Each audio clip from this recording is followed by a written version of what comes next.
अस्सलाम वालेकुम दोस्तों, मैं ਤੁਹਾਡਾ ਭਰਾ ਮੀਆਂ ਮੁਹੰਮਦ ਅਫਜ਼ਲ ਬੱਟੂ ਤੇ ਤੁਸੀਂ ਵੇਖਦੇ ਪਏ ਹੋ ਡਿਜੀਟਲ ਕਿਸਾਨ ਪਾਕਿਸਤਾਨ।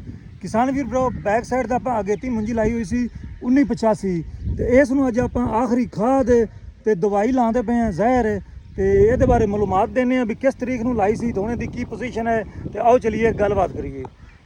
ਆ ਚੈੱਕ ਕਰੋ ਜੀ ਦੋਸਤੋ, ਯੂਰੀਆ ਦੀ ਬੋਰੀ ਇਹ ਤੀਸਰੀ ਬੋਰੀ ਹੈਗੀ ਜੇ ਤੇ ਮੋਨੋ ਦੀ 1.5 ਥੈਲੀ ਫੀ ਕਿੱਲੇ ਨੂੰ ਇਹ ਆਪਣੀ ਮੁੰਜੀ ਖੜੀ ਹੈਗੀ ਜੇ।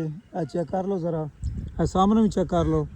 ਇਹ ਆਪਾਂ ਮੁੰਜੀ ਲਗਾਈ ਹੈ ਜਨਾਬ 1 ਮਈ ਨੂੰ, ਇਹ ਮੁਕੰਮਲ ਹੋ ਗਈ ਸੀ ਤੇ ਅਪ੍ਰੈਲ 27-28 ਅਪ੍ਰੈਲ ਨੂੰ ਆਪਾਂ ਸ਼ੁਰੂ ਕੀਤੀ ਸੀ। 3-4 ਦਿਨਾਂ 'ਚ 4 ਕਿੱਲੇ ਲੱਗ ਗਏ ਸਨ ਤੇ ਇਹ ਚੈੱਕ ਕਰੋ ਮਾਸ਼ਾਅੱਲਾ ਇਹਦੀ ਪੋਜੀਸ਼ਨ ਹੈ।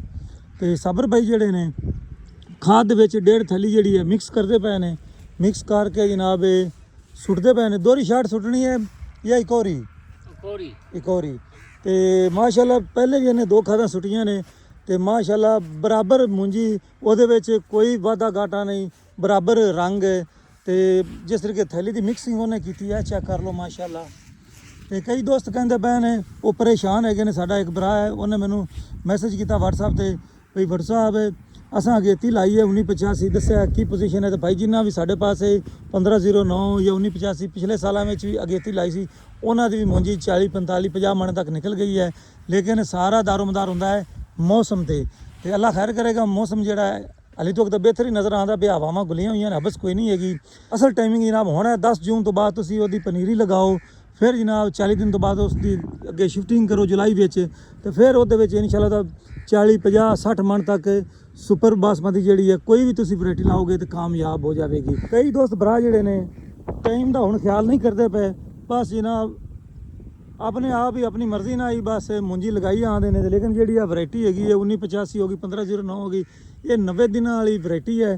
ਤੇ ਇਹ ਭਾਈਆਂ ਜਿਹੜੇ ਅਗੇਤਰੇ ਲਾ ਲੈਂਦੇ ਨੇ ਉਹ ਵੀ ਕਾਮਯਾਬ ਹੋ ਜਾਂਦੇ ਨੇ ਤੇ ਜਿਹੜੇ ਪਿਛੇਤਰੇ ਲਾਉਂਦੇ ਨੇ ਉਹ ਵੀ ਕਾਮਯਾਬ ਹੋ ਜਾਂਦੇ ਨੇ। ਤੇ ਕਦੇ ਅਗੇਤਰੇ ਜਿਹੜੇ ਹੈਗੇ ਨੇ ਉਹ ਨੁਕਸਾਨ 'ਚ ਜਾਂਦੇ ਨੇ ਤੇ ਪਿਛੇਤਰੇ ਕਾਮਯਾਬ ਹੋ ਜਾਂਦੇ ਨੇ। ਤੇ ਪਿਛਲੇ ਸਾਲ ਜਿਹੜਾ ਪਿਛੇਤਰੇ ਜਿਹੜੇ ਨੁਕਸਾਨ 'ਚ ਗਏ ਸਨ ਤੇ ਅਗੇਤਰੇ ਕਾਮਯਾਬ ਹੋ ਗਏ ਸਨ। ਨਾ ਮੌਸਮ ਦੀ ਸਮਝ ਆਉਂਦੀ ਪਈ ਹੈ, ਨਾ ਮੁੰਜੀ ਦੀ ਸਮਝ ਆਉਂਦੀ ਪਈ ਹੈ, ਨਾ ਕਿਸਾਨਾਂ ਦੀ ਸਮਝ ਆਉਂਦੀ ਪਈ ਹੈ।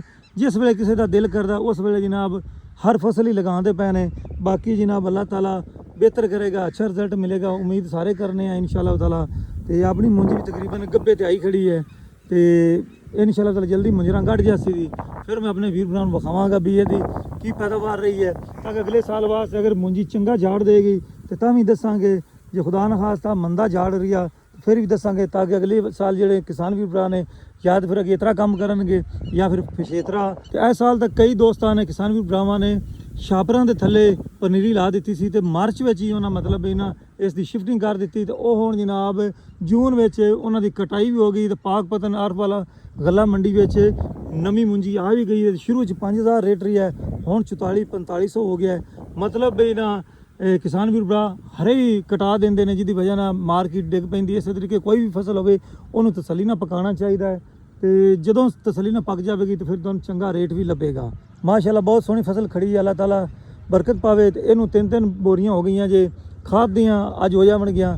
ਤੇ ਇਸੇ ਤਰੀਕੇ ਜਿਹੜੀਆਂ ਜ਼ਹਿਰ ਦੀਆਂ ਥੈਲੀਆਂ ਨੇ 3.5 ਤੇ ਉਸ ਦੇ ਨਾਲ ਜਿਹੜਾ ਸਪਰੇਅ ਹੈਗਾ, ਇੱਕ ਜਿਹੜੀ ਬੂਟੀਆਂ ਵਾਲਾ ਕੀਤਾ, ਇੱਕ ਦੂਸਰਾ ਕੀਤਾ ਹੈ। ਬਾਕੀ ਮੈਂ ਆਪਣੇ ਵੀਰ ਭਰਾਵਾਂ ਨੂੰ ਦੱਸਦਾ ਚੱਲਾਂ ਵੀ ਇਹਦੇ ਵਿੱਚ ਆਪਾਂ ਰੰਗ ਬਰੰਗੇ ਪ੍ਰੋਡਕਟ ਕੋਈ ਨਹੀਂ ਲਾਏ ਜੇ, ਸਿਰਫ ਜਨਾਬ ਯੂਰੀਆ ਦਾ ਇਸਤੇਮਾਲ ਕੀਤਾ ਹੈ। ਆਲੂਆਂ ਵਾਲੀ ਜ਼ਮੀਨ ਸੀ, DAP ਵੀ ਕੋਈ ਨਹੀਂ ਲਾਈ ਨੇ, ਉਸ ਦੇ ਨਾਲ ਸਿਰਫ 3.5 ਥੈਲੀਆਂ ਮੋਨੋ ਦੀਆਂ ਲਾਈਆਂ ਨੇ, 3 ਬੋਰੀਆਂ ਯੂਰੀਆ ਦੀਆਂ ਤੇ ਫਸਲ ਤੁਹਾਡੇ ਭਾਈ ਸਾਹਮਣੇ ਹੈਗੀ ਹੈ। ਹੁਣ ਵੇਖਾਂਗੇ ਵੀ ਇਹਦਾ ਕੀ ਰਿਜ਼ਲਟ ਨਿਕਲਦਾ ਹੈ ਤੇ ਜੋ ਹਿਸਾਬ ਕਿਤਾਬ ਹੋਇਆ ਉਹ ਆਪਣੇ ਵੀਰ ਭਰਾਵਾਂ ਨਾਲ ਸ਼ੇਅਰ ਕਰਾਂਗੇ।